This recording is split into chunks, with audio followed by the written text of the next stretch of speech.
Head tracking in Elite Dangerous or any other space game for that matter is super awesome and can really add a lot to the games. However, the solutions you might have seen people use out there will often require you to either wear something fancy on your headset with little LEDs, or if you're using something like a Tobii eye tracker, while a good solution, it's also a very costly solution. But what if I told you this another way? What if I told you that you can do this with free open source software with equipment that you will likely already have lying around at home, or that you can get for dirt cheap, and it takes minutes to set up?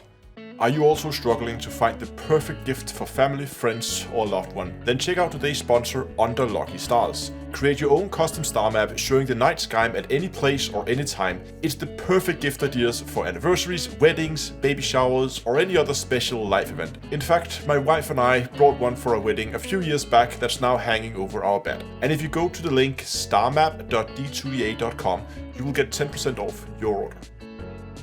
So today we're going to talk about head tracking, and the method we're going to show you today, it works in any game that supports head tracking. I'm going to use Elite Dangerous here as an example, but this would work just fine in Star Citizen, all the like flight simulators, truck simulators, all those games that has head tracking in them. I would shoot a lot of the racing games too.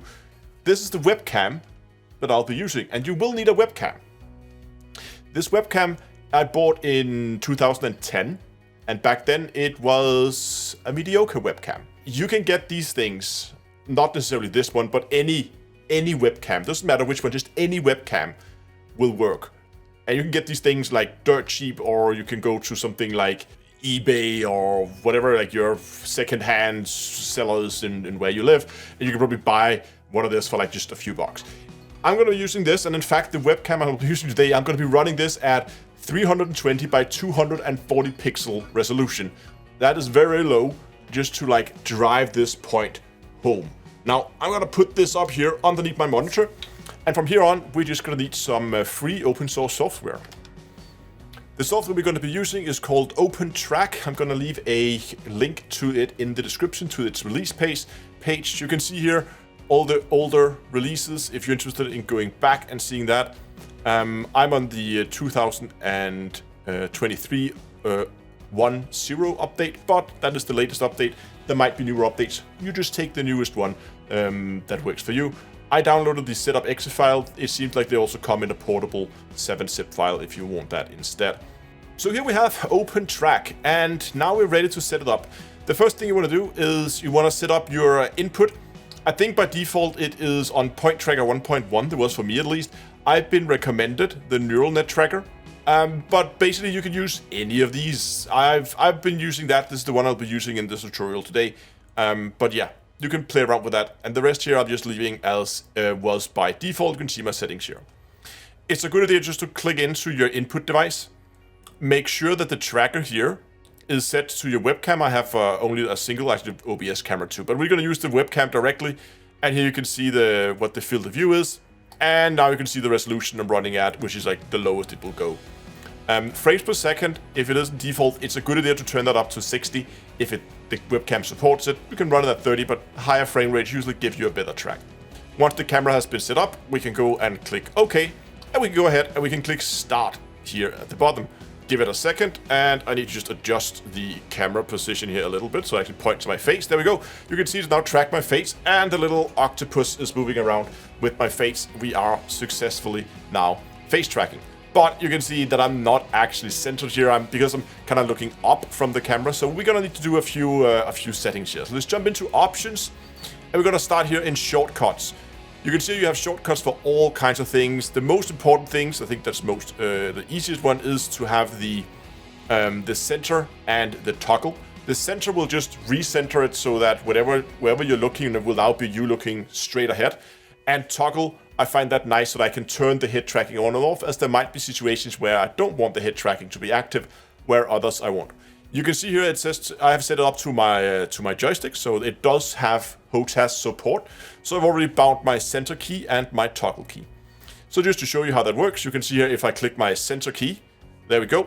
The octopus heads now jump into the center, and now as I move around, it's nice and centered. And if I click the toggle key, there we go. Now you can see the octopus is not moving as I have disabled it.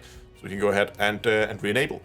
Now, from this point on, you just make sure this is started up, then you start Elite. And if we jump in here, oh, will you look at that? We have head tracking. It was really that easy. I didn't do anything inside Elite. It just picked it up and we are good to go. So simple. Now, there's a few things here that I don't like.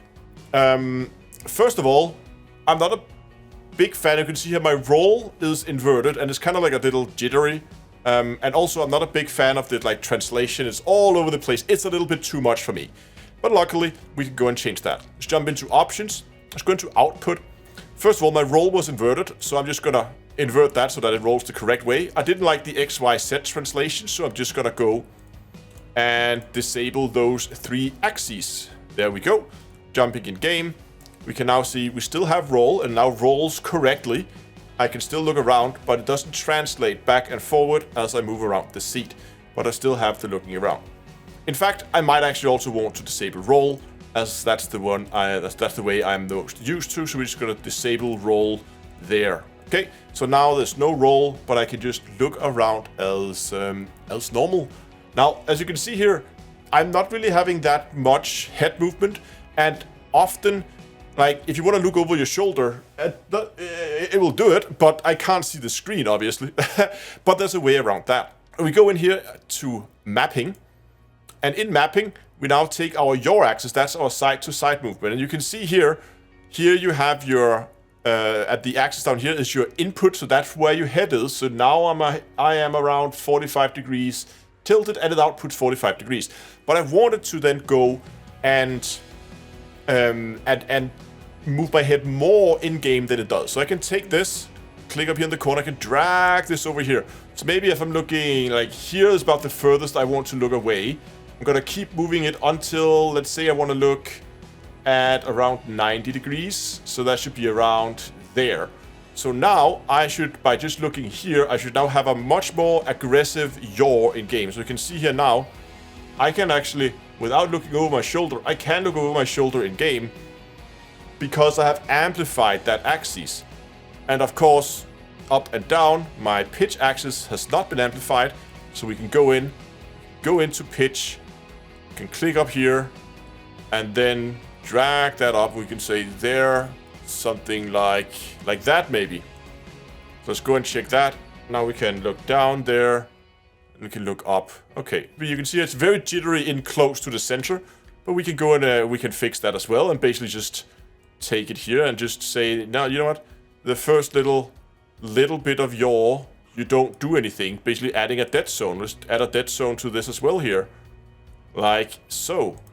So now you should see it's kind of like stuck there in the center. I can move my head a little bit, and if I move it a bit out, so you kind of see how it sticks. There's a little bit of a dead zone where it sticks to the center view. If you like that, you can play around with this to your liking as you like to set it up.